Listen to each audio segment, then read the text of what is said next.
Oi, meu nome é Isadora Franciliers, fui orientada pelo professor João Armando Branquer e esse é meu trabalho de iniciação científica com o tema Análise da qualidade de vida e condição bucal em pacientes sindrômicos. Os pacientes com necessidades especiais são toda e qualquer pessoa que apresente algum tipo de limitação, seja ela mental, cognitiva, sensorial, emocional ou física. Essas limitações podem acontecer ao longo da vida ou podem ser congênitas. E entre as congênitas temos as síndromes, que são conjuntos de sinais e sintomas que podem ocorrer simultaneamente e caracterizam uma condição. Apesar do elevado número de casos no Brasil, a literatura ainda é escassa, seja porque o fenótipo clínico dos pacientes é bastante variado, o diagnóstico é difícil ou a subnotificação dos casos.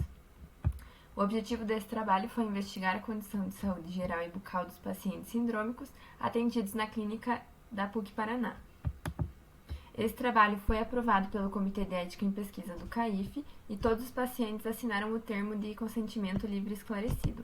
É um estudo do tipo observacional transversal que foi realizado no segundo semestre de 2019 e a população de estudo são 9 pacientes sindrômicos atendidos na Clínica de Odontologia da PUC-Paraná.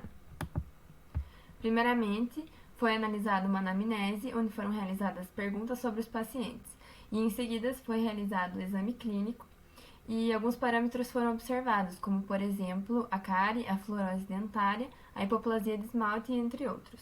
E em seguida, os dados foram organizados e tabulados em planilhas no Excel.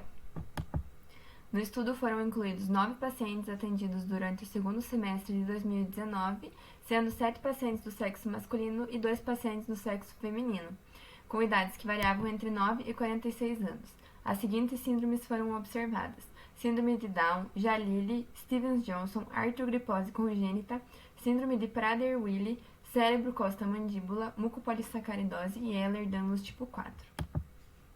Na tabela 1, nós temos a descrição inicial das síndromes e o histórico médico dos pacientes. Um dado interessante observado na tabela é que a maioria dos pacientes não teve a gravidez planejada. Foram analisadas nas colunas algumas comorbidades, como por exemplo alergias, cardiopatias, hepatopatias, entre outras, e os pacientes Stevens-Johnson e mucopolissacaridose foram os pacientes com o maior número de comorbidades associadas. Além disso, os pacientes número 5, Prader-Willi, e 6, síndrome de Down, não apresentaram nenhuma das comorbidades perguntadas. Na tabela 2, nós temos os dados a respeito do histórico odontológico dos pacientes, e com relação a essa tabela, nós observamos que todos os pacientes já haviam passado por tratamento odontológico, e apenas um deles teve o tratamento interrompido por falta de colaboração. A maioria dos pacientes realiza a própria higiene bucal.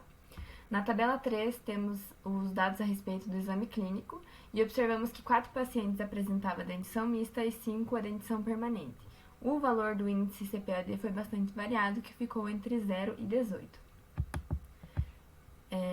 Na tabela 4, temos os dados a respeito do índice de higiene oral simplificado e foi avaliado durante a avaliação clínica. Os valores da média IHOS variavam de 0 a 1,33 e com relação à gengivite, 2 apresentavam gengivite leve e em relação à periodontite, apenas um apresentou periodontite moderada. Então, nós concluímos que as principais comorbidades associadas foram a alergia e nefropatia. Os pacientes com maior comorbidades associadas foram Stevens-Johnson e mucopolissacaridose e o índice de cárie e gengivite foi considerado alto. Aqui são algumas referências.